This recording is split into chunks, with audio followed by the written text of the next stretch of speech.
Local 4 News starts now with a forewarned weather alert. First at 4, we are on the road right now, and we're tracking weather conditions for you. This crew has been driving around Washtenaw County as the storms move through, but our photojournalist is now in western Wayne County, driving east on I-94 near Belleville. We are also seeing severe thunderstorm warnings popping up throughout southeast Michigan. Good afternoon, everybody. I'm Karen Drew. It is a busy day. We're preparing for the worst and obviously hoping for the best. We are under a forewarned weather alert right now, watching for storms, hail, maybe even an isolated tornado. Let's take a quick look outside. This is the scene in downtown Detroit and Mount Clemens. You can see, obviously, rain covering the lens there, cloudy skies. Now, the question is, what's going to happen next? Our weather team constantly tracking conditions. Kim Adams standing by with the very latest. Kim. Well, the timing of these storms come right when a lot of elementary school kids are getting out of school and walking home or walking home from the bus stop. So I want to draw your attention first to Macomb County, because this line of storms is moving to the northeast at 50 miles per hour. So if you have kids in Macomb County, just know that even if it's dry right now in Mount Clemens or Warren or Sterling Heights, just starting to get some rain, that this is going to be moving into your backyard here within the next 5 to 10 minutes. So that's all the time you have to really get those kids and get them into a safe place. This line of storms does have a history of producing wind gusts upwards of 60 miles per hour. So right now hitting Sterling Heights, 402 in Utica and Shelby Township, 403 in East Point, Washington, Fraser 405, Roseville, also in the next 4 to 5 minutes. So moving very, very quickly, and again, producing wind gusts upwards of 60 miles per hour. So we have 3 severe thunderstorm warnings. One is for Wayne County, that strong storm now moving through downtown Detroit. We also have the severe thunderstorm warning that's in effect for Oakland County until 4:45. Up into Lapeer, just the southern part of Lapeer County around I-69 corridor until 4:45 as well, and then the one in Macomb County. So basically we have about 45 more minutes, and possibly not even that long, before this gets out of here. And then back behind it, we're fine. So this is it. This is what we have to get through, and then the rest of the evening will be quiet. But we do have to get through this one line of storms. I've turned on the lightning detector. Lots of lightning, high winds. There could also be some hail, but high winds really the main concern. So if you do have kids that are walking home from school or the bus stop, you need to either go pick them up or find a way to get them home safely if you're in Oakland, Macomb, or in Wayne counties. I'll have more in the forecast coming up in just a few minutes. All right, thank you, Kim. In other news, the new Hudson's building in downtown Detroit is filling up fast. Today we are learning a 5-star hotel is moving in. Bedrock says Edition is a luxury hotel brand with locations in London, Miami, and Rome, just to name a few. Here in Detroit, the new hotel and residential units will occupy 45 floors of the tower on Woodward Avenue. This announcement follows the huge announcement that GM is also moving its headquarters into the building. And here is another example of out with the old and in with the new. Today, the city of Detroit started the demolition of a commercial building over on West Chicago along the Joe Louis Greenway. It is going to cost $1.6 million to bring down that 3-story building, but it's all part of the city's plan to eliminate blight and create more vibrant communities. We're told the demolition project should take 4 to 5 days to complete. So what's new and what's next for the city of Detroit? We will get a glimpse tonight as Mayor Mike Duggan delivers his 11th State of the City address. He's speaking at the Dexter Avenue Baptist Church. It's by invitation only, but we will have live coverage here on Local 4, also streaming on Local 4 Plus and clickondetroit.com. Plenty of options for you to see the mayor. Our coverage kicks off at 7 o'clock. Also, our coverage will preempt Wheel of Fortune and Jeopardy on Local 4, but they will be shown over on MeTV in their normal time slots at 7 and 7:30.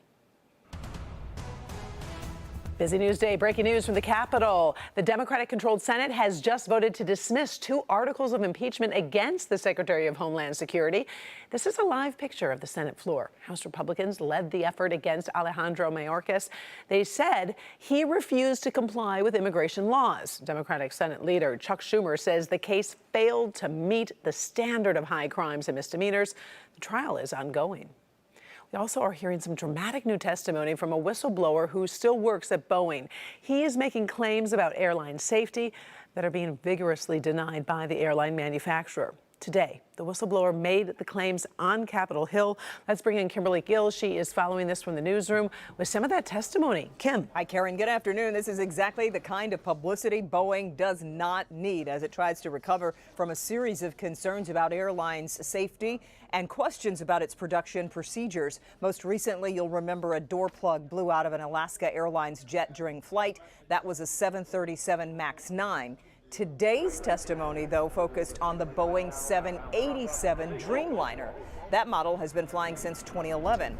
15-year Boeing employee Sam Salapour says he believes gaps between big pieces of the fuselage are too big, and even though they're fastened together, stress could create fatigue failure after thousands of flights. Boeing says it's found, quote, zero evidence of fatigue, but the whistleblower says he saw employees taking drastic measures to force those pieces into alignment.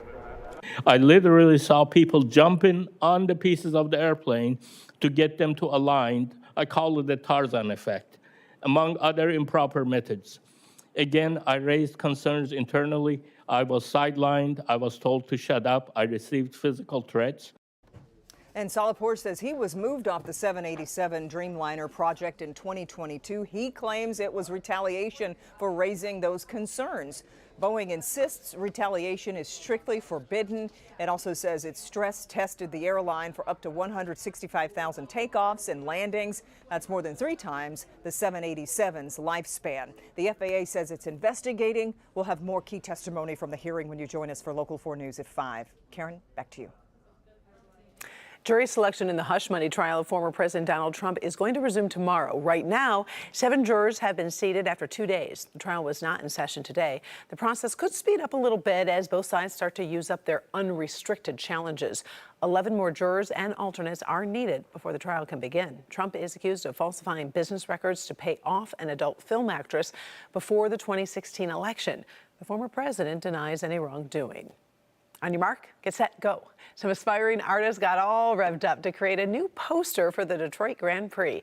It's an annual competition among students leading up to the big race in downtown Detroit. Victor Williams was one of the people who judged and helped select the winner, and he joins us from the Taubman Center for Design. This is really a cool event. You had to have fun. Oh yeah, this was a whole lot of fun, and really it was really close, but I have to say there is a lot of talent right here at CCS. These were the 5 contestants that had the chance to have all of their work seen by millions with this contest that's been going on for actually 12 years, guys, which is pretty cool. Like we said before, it's been giving design students the chance to have their work seen by millions at the Grand Prix. With this being its new official poster, no matter what, all 5 students will get the chance to have this scholarship. But this year, Allison Slakta came in first place. I'm definitely excited. I was really excited about this idea. For me, it was just because it was kind of a little bit different than any of the other posters Grand Prix has done. It was kind of, for me, it was like either they like the idea or they don't.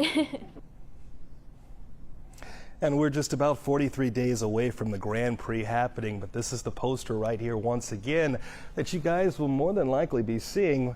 Once again, I'm just so happy to have been a part of this, to be one of the judges. Thank you guys so much for having me right here at CCS. So Victor cool. Williams, Local 4. All right. Thanks, Victor. Appreciate it.